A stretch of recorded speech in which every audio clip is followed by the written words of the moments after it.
Yang susah terverifikasi adalah kalau kemudian Anda berpegang pada satu kitab, ya, katakanlah kitab A gitu ya, yang sumber validasinya agak sulit gitu. Misalnya, dari mana nih sumbernya kitab ini? Oh, itu di danau di Himalaya sana. Ya, ada sebuah danau. Anda jalan ke tengah danau itu, nyelam ke dasarnya. Di dalam dasar danau itu nanti ada bunga teratai. Masuk ke dalam bunga teratai, di dalam bunga teratai ada istana, di dalam istana itu nanti ada kotak giok. Anda buka, itu ada, saya dapat dari situ kotak kitab ini gitu. Kalau Anda nggak percaya Ciuniar, Anda datang sendiri ke dasar danau itu. Itu repot gitu kan. Yang begitu repot gitu. Saya mau gimana ngomongnya gitu ya. Ya oke gitu kan. Nah, tapi kalau selama yang tidak begitu, tidak yang model-model begitu, kita mempelajari dhamma yang sama. Jadi nggak usah terlalu alergi atau gimana gitu. Karena maka akan sangat disayangkan apalagi sampai kemudian kasus mencela ya teman yang bersekte lain ya, muncul ujaran-ujaran kebencian ya. Lah itu sangat disayangkan gitu. Karena ini sama, kita belajarin hal yang sama. Ya, saya udah tunjukin tadi sebagai contoh aja karena waktu kita nggak banyak. Tapi saya tunjukkan kita pelajarin dhamma yang sama. Makasih. Iya, berarti Pak Adi berkaitan dengan tradisi seperti itu, bisakah Pak Adi memberikan satu saja contoh bahwasanya tradisi dalam aliran itu sebenarnya memiliki makna yang dhamma gitu, yang luar biasa sebenarnya kalau kita mengerti akan hal itu.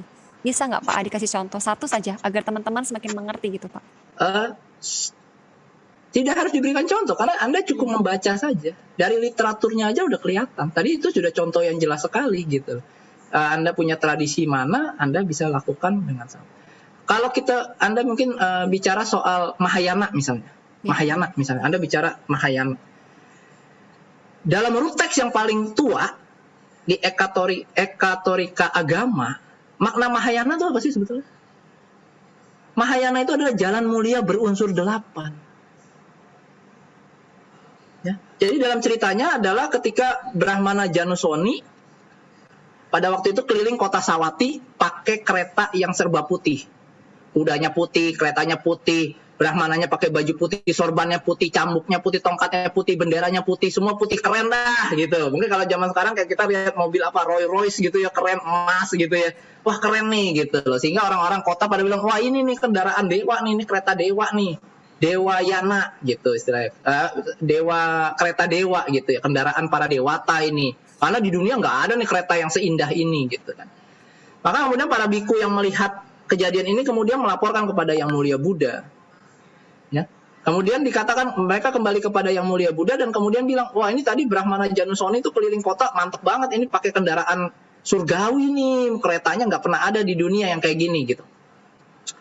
Dan kemudian Yang Mulia Buddha bilang, oh itu sih masih biasa, kalau kereta begitu mah biasa, itu bukan kendaraan dewa, tapi ada yang merupakan suatu kendaraan dewa, kendaraan Brahma, sebuah kendaraan besar, Mahayana, yang mampu membawa semua makhluk keluar dari penderitaan menuju kepada tanpa penderitaan, yaitu jalan mulia berunsur 8.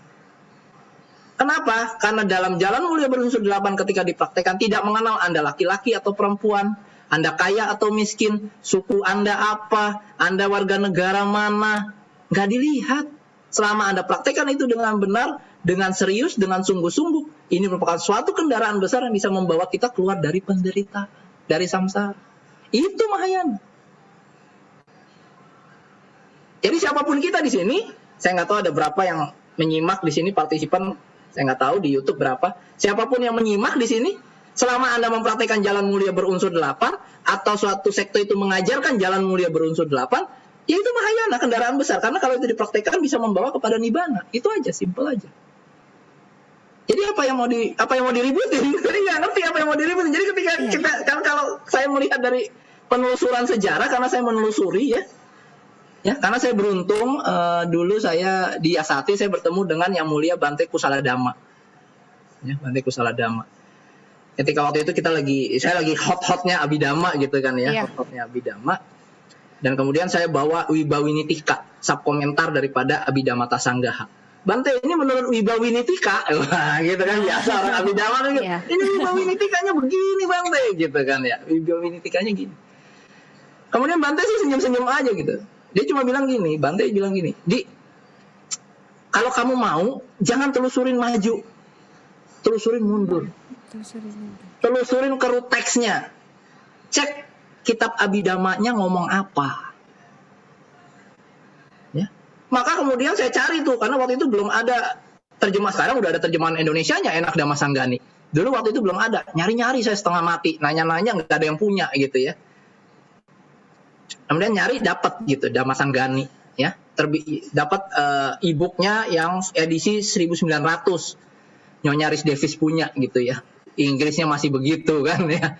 Nah, dan kaget saya ketika lari ke root text-nya, yang namanya Atita Bawangga Calana yang Citawiti itu nggak ada di situ. Ya, tapi apa yang dijelaskan, Pak? Ya, nggak ada di situ gitu loh. Adanya cuma kalau di Dhamma Sanggani ya komponen-komponen batinnya aja, Citawitinya belum dijelaskan di situ. Ya. Dan dalam bentuk bagan Citawiti itu sudah merupakan kondensasi daripada Dhamma Sanggani dan Patthana udah dimainkan jadi satu. Maka itu jadi bentuk yang paling sederhana. Jadi waktu itu saya kaget gitu. Jadi menelusurilah ke belakang. Nah, dari pengalaman ini, kemudian saya selalu begitu, cari root text-nya apa sih sebetulnya? Kalau dari periode ini, misalnya kita dengar begini, root text-nya kemana sih? Saya selalu telusurin referensinya, lari ke belakang. Kemana dia mentoknya nih sebenarnya landasan?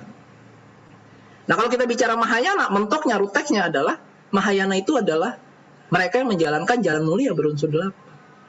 Dalam hal ini kalau kita ngambil definisi itu, definisi root text, ya Theravada itu Mahayana. Karena apa? Karena yang menjalankan jalan mulia berunsur 8. Masuk suatu kendaraan besar, siapapun yang menjalankan ini bisa keluar dari samsara. Ya. Jadi asal Anda punya pemahaman seperti ini, Anda menelusuri root text, nggak akan. Makanya saya bilang saya belum pernah nemu yang kontradiktif, saya belum pernah nemu dari penggalian saya sejauh ini.